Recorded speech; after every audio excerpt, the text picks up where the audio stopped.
Hey everyone, Angelo here, Hollywood filmmaker, greatest screenwriter in the history of the world, recovering homeless guy. I'm in LA while the wildfires are raging. Massive wildfires, hugely destructive, over 100,000 people evacuated. Absolute disaster. They still haven't stopped. And I saw Alabama Senator Tommy Tuberville's comments about Los Angelenos, people like me who are going through the largest natural disaster in, I guess, American history. That's what I'm seeing some people say. And Tuberville, he's got a bit of an anger problem. He's got an axe to grind. So he was on Newsmax and he said that if you go, quote, if you go to California, you run into a lot of Republicans, a lot of good people, and I hate it for them, just for them. But they are overwhelmed by the inner city woke policies with the people that vote for them. And I'm going somewhere with this. He said, and I don't mind sending them some money, but unless they show that they're going to change their ways and get back to building dams and storing water, doing the maintenance with the brush and the trees and everything that everybody else does in the country, and they refuse to do it, they don't deserve anything, to be honest with you, unless they show us they're going to make some changes. So that's a lot of anger for something he knows nothing about. The last 8 months or so, we got virtually no rain. There was a little bit like the day before Christmas. The 2 years before that, lots of rain, which meant lots of vegetation growth. 2024 is the hottest year on record, and we are also in a drought. So that meant all that new vegetation dried up, the heat gets trapped in the atmosphere. Why? Because we are burning fossil fuels at a massive rate, and it's causing this climate catastrophe where we have like more extreme rains and then more extreme droughts and more extreme heat because heat gets trapped in the atmosphere, etc. We're also destroying the oceans with plastics.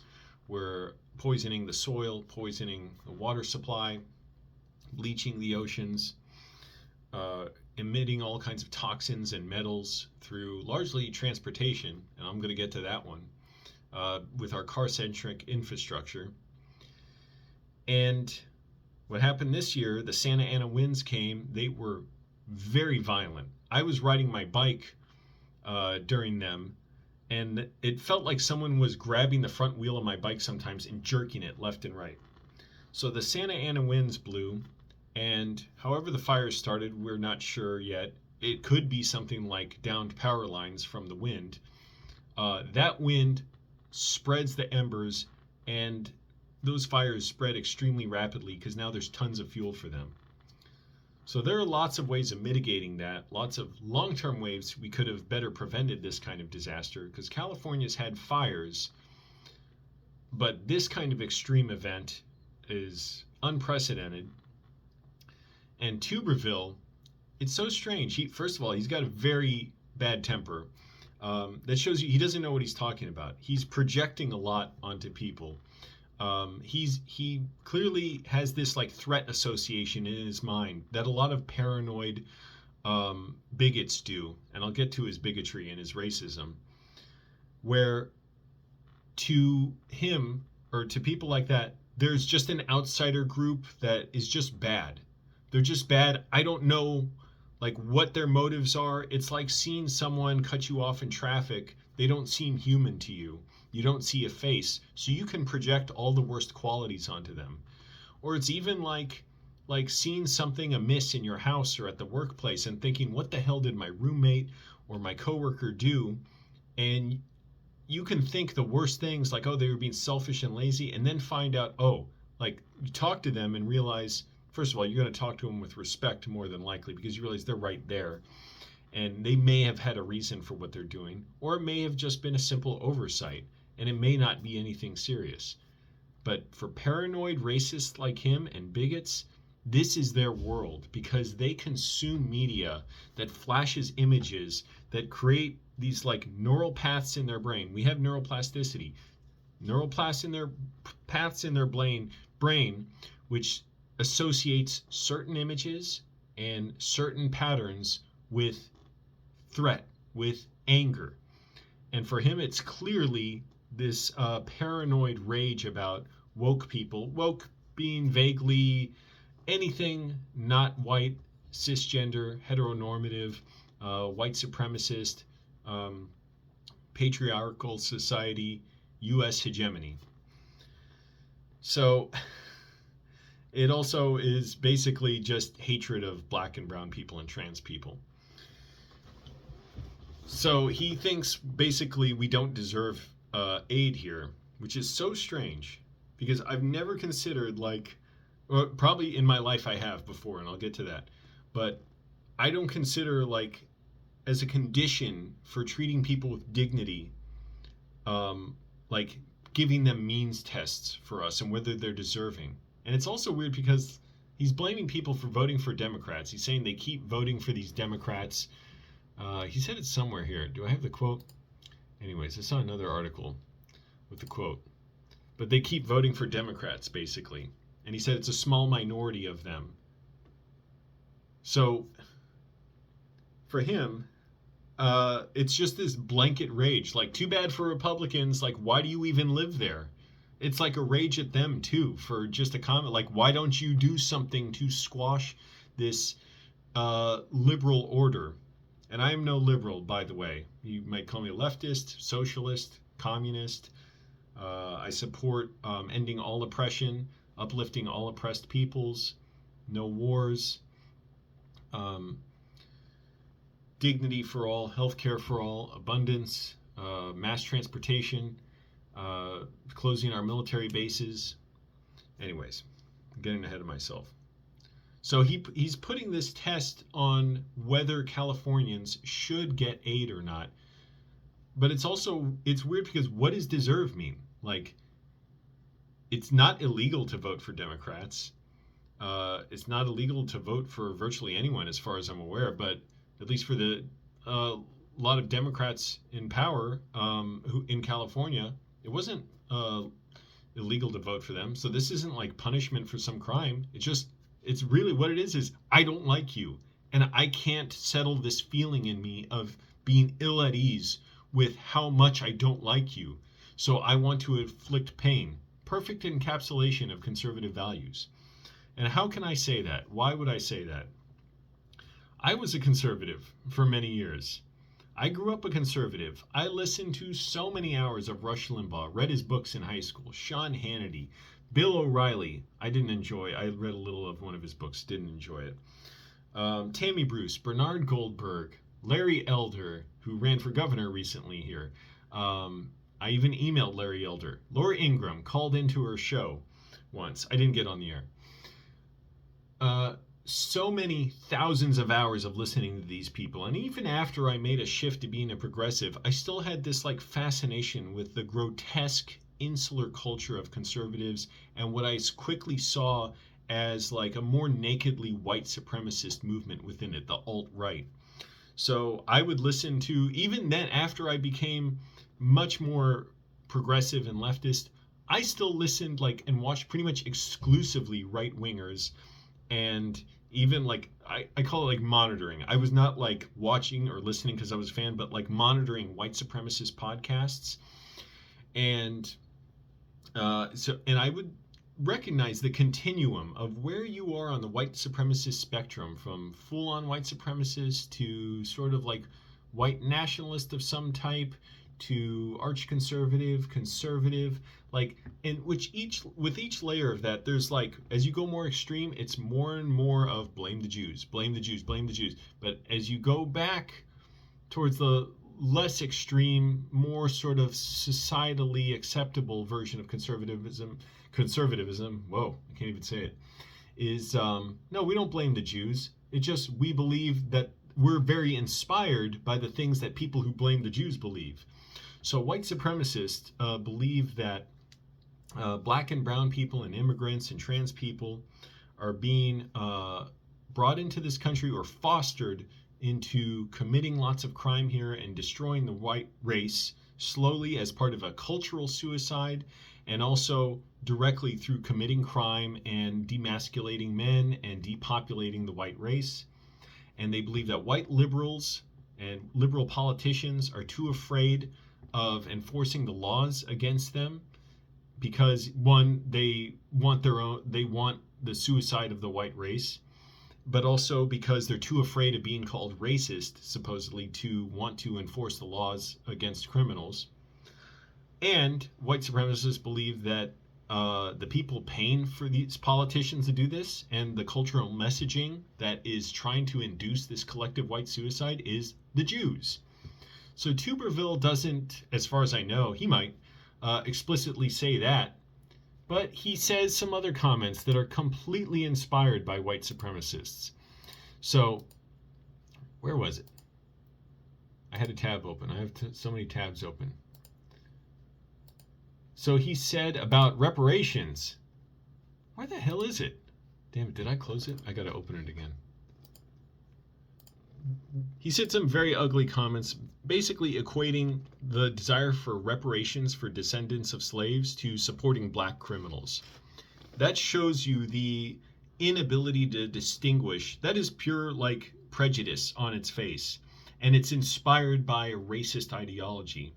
And it is nakedly racist, which is, I can't distinguish between a black person and a criminal. Tuberville obviously consumes lots of media imaging and messaging about black crime, black crime, black crime. And therefore to him, like, he has that association in his mind of black people and criminal.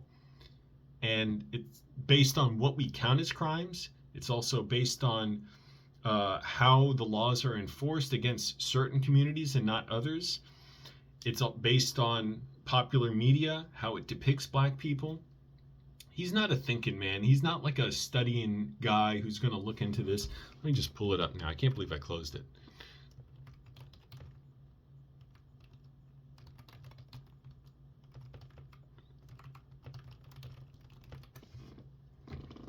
So he clearly has a problem where he's deeply inspired by white supremacists and inspiring to them. So he said about reparations, he said, they want crime because they want to take over what you got. They want to control what you have. They want reparations because they think the people that do the crime are owed that. Bullshit. They are not owed that. That is vintage white supremacy. That is not something new. That's not like a free thinker came up with that. That is a collective or a desire for collective punishment of black people because you cannot distinguish between one and another. And it shows a complete denial of the material conditions we've created where we've destroyed black communities and we disinvested in them. But what do we invest in? The police. There. And how do the police enforce laws, and who do they abuse, and who do they press to become informants, and who do they lock up generation after generation of people, and who do we not give the opportunities and services that we give people like who aren't in these communities that we've destroyed by, say, flattening their neighborhoods to build highways. He doesn't care about any of that. Like, he's not interested. And that's not even to buy into that narrative of black crime. Like, it is so, like, much more nuanced and deserves such a better understanding than what he's willing to give. Because what he's willing to give is basically what I understood as a 17-year-old or so. Just angry, thinking people want to commit crime. You watch TV shows like Cops, they just play out like morality plays. The cops are the good guys, the criminals are the bad guys. You don't understand anything about these people's lives, and also you're getting cops generally on their best behavior there. You're not seeing the type of abuse that happens when people aren't looking. Physical abuse, sexual extortion, sexual abuse, including of teenagers in police custody, medical neglect, murder, planting of evidence, straight up lying, intimidation, denying people like due process rights, not being able to get people good lawyers, like etc., etc. It's a dehumanizing process. And who profits from, he just acts like crime is like just something the law just deals with on an antiseptic level. Like we got no interest in being overly punitive on anything, which is funny. Who profits from this crime narrative? There are lots of corporations that profit massively from it. They are corporations that employ prisoners to fight fires here in LA, Why don't you talk about that, Tommy Tuberville? Talk about, if you're going to talk about crime, talk about people convicted of crimes who are now trying to make good and trying to do something positive and save people's lives and are working in brutal conditions, but they at least have some dignity. They're outside of their cages. They're in these cages for decades. Why not talk about that, Tommy Tuberville? You're against crime, so talk about the criminals. I don't like calling them criminals, but people convicted of crimes who are doing something really positive now, and they're being paid basically pennies compared to what other people are paid, $5 to $10 a day here, and they're not going to be able to be firefighters after they get out of prison, even though we have a shortage of firefighters here. Like, you could give a fuck all about that, because that sounds like that darn woke-fangled, liberal, topsy-turvy mindset. And it shows, again, it just that's straight up, like, that's nothing new. That's not like, oh, I looked at the facts soberly and I determined people want to commit crime. No, that's you being a bitch for white supremacy, for centuries of it, for centuries of colonial mindset and enslaving black and brown people and teaching these narratives that black people and brown people are better off being lower classes and enslaved and impoverished, and that they deserve it. You're a sucker for that. And the screwed up thing for Alabamans is, I don't hate on Alabamans for voting for Tommy Tuberville. Some of you did. There are a lot of good, smart, decent Alabamans, and nobody deserves to go through any kind of disaster like this. I wouldn't put any kind of condition on what kind of aid Alabama should get. In fact, they deserve so much better. Tommy Tuberville doesn't object to people having billions of dollars, while people in Alabama have crap nutrition, crap schools because of lack of funding, crap roads, lack of public transportation. Their wages are way low. Alabama, by one measure I saw, ranks 48th out of 50 states for poverty. It's despair to be in so much poverty where it's expensive to be poor. I was homeless for 2.5 years and I had it relatively good during that period. But even so, it's hard to get ahead on anything. I was working sometimes 7 days a week through the holidays, and I couldn't afford a place to live. It took a lot of stuff to come together for me to get housing. I don't see Tuberville talking about wealthy developers like Republican turned Democrat Rick Caruso, turned Democrat because he knows Democrats are popular here. He ran for mayor.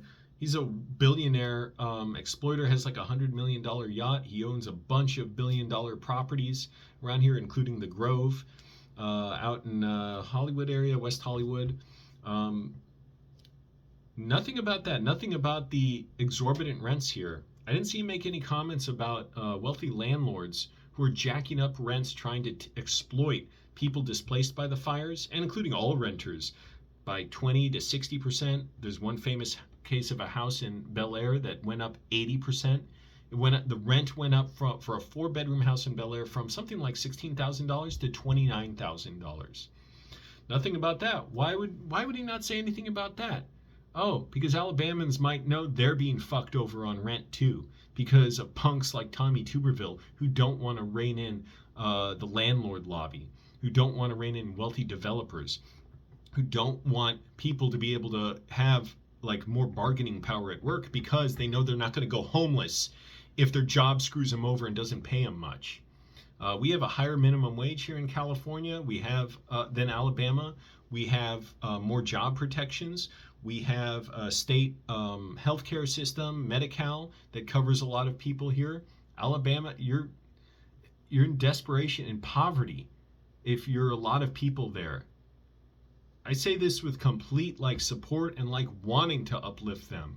I'm not going to hate on them. Tommy Tuberville wants you to hate working people in Los Angeles and poor people here and blame them for problems that he's inflicting on you. He wants working people to hate each other, and calling them woke, he's buying into the idea that liberals and leftists are too obsessed with identity, like calling out homophobia, transphobia, anti-black racism, anti-brown racism, xenophobia.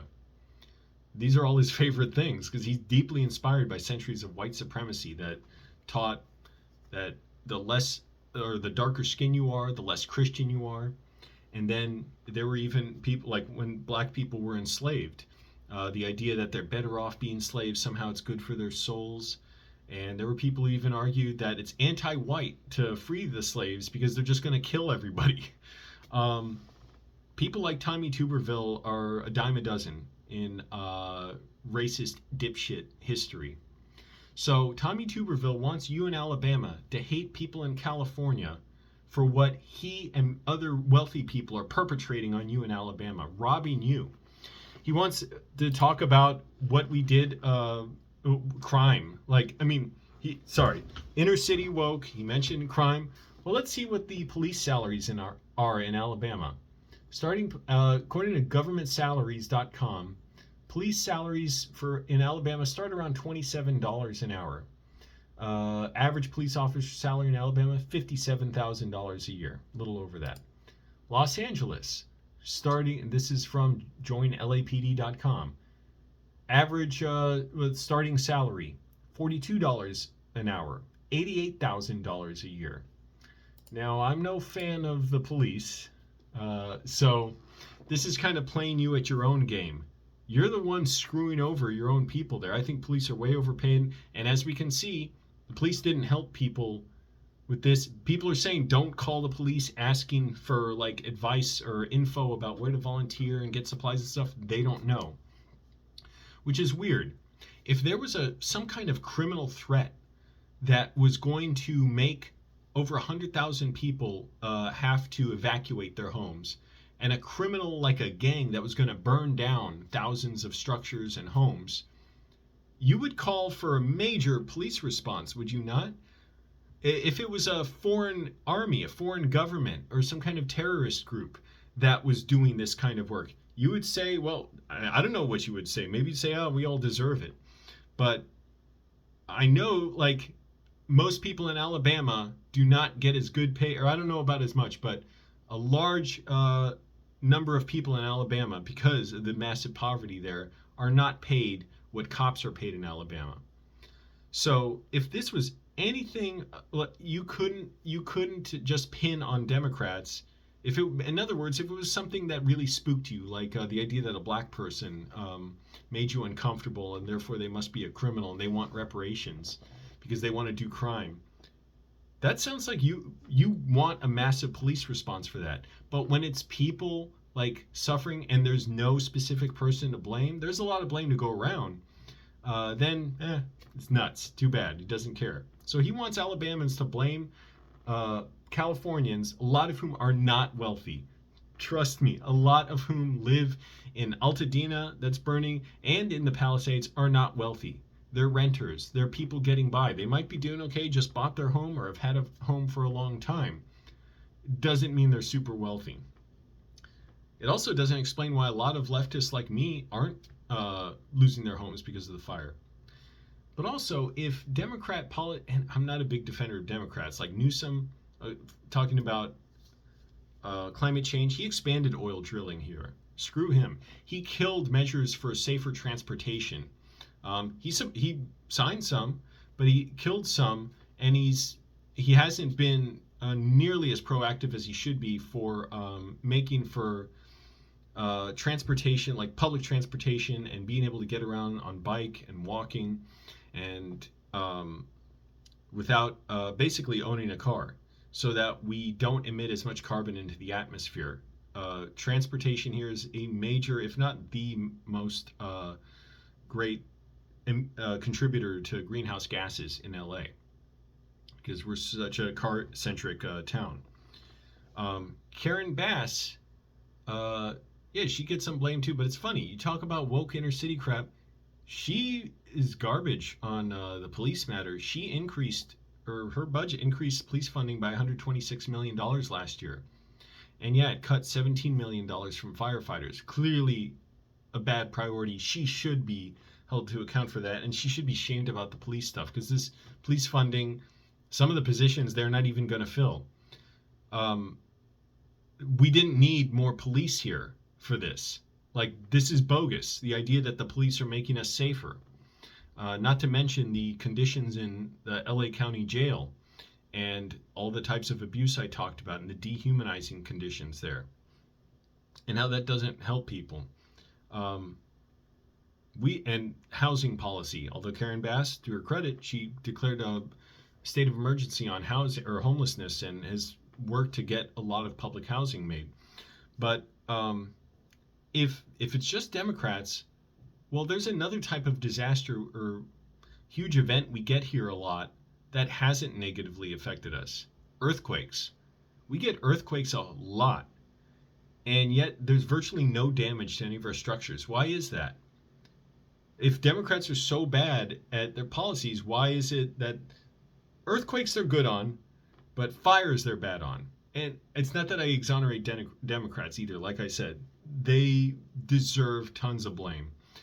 Republicans are far worse, but Democrats are basically, in a lot of cases, Republicans with a smile and a wink and a nod towards diversity. And another thing, climate change, car culture. Alabama's public transportation is very bad.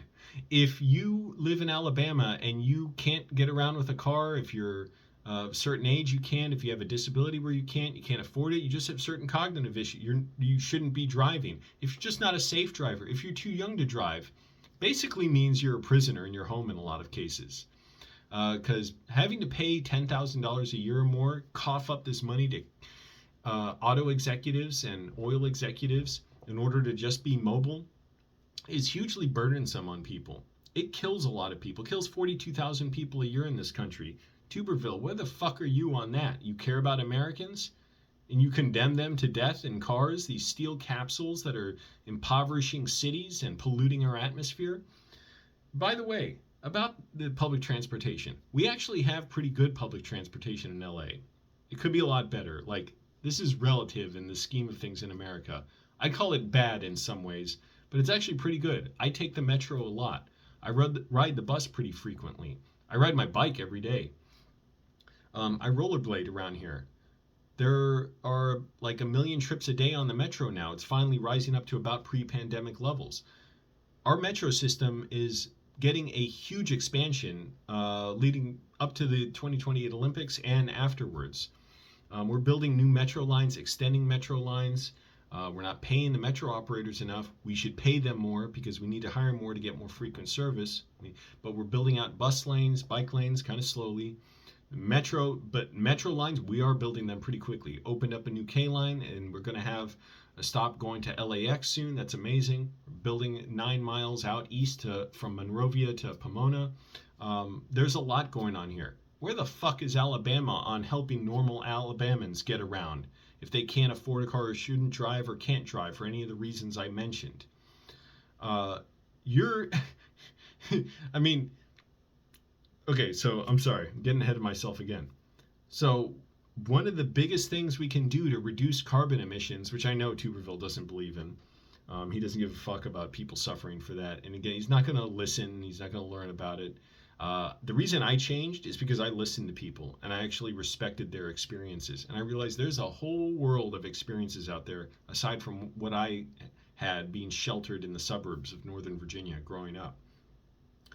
But we've had lots of opportunities to have even better transportation in LA to get people around better in a more connected, more joyful city, and to save people money and reduce the, first of all, just the bad air quality we have, but also the climate catastrophe we're facing.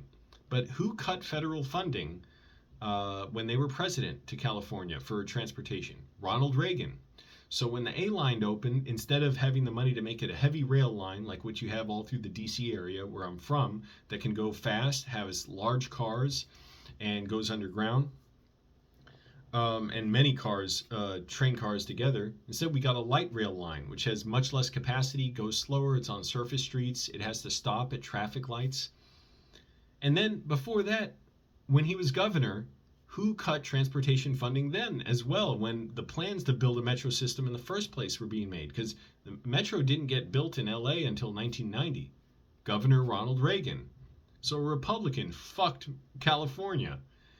And Reagan, you talk about crime, well, and homelessness. He didn't mention that, but he's thinking that. He's like, black people, homelessness, crime. Like he can't tell the difference between any of them. Reagan cut a lot of social programs here, mental health funding. He was disastrous for California and for the country as far as like killing these programs nationwide. So Alabamans are being screwed by you all, you conservatives, and Democrats too. To be clear, like I said, Karen Bass, like just chauvinist, pig-headed, wrong to add more money to the multi-billion-dollar police budget when that's not an issue that's going to make us safer. We have like 17 police helicopters here. Yeah, they're just like frat boys taking them out for a joyride. They're not really here for our safety. They terrorize neighborhoods, the helicopters. I used to live in Koreatown where they frequently would hover low and circle and like to where it would wake me up at night sometimes, and not for anyone's benefit. In addition to all this, Tuberville. Okay, I had another tab open. So he says Los Angelenos don't deserve this, including the Republicans. I guess it's just like, screw you too. I'm angry. I don't want to deal with it right now, even if they're the good ones.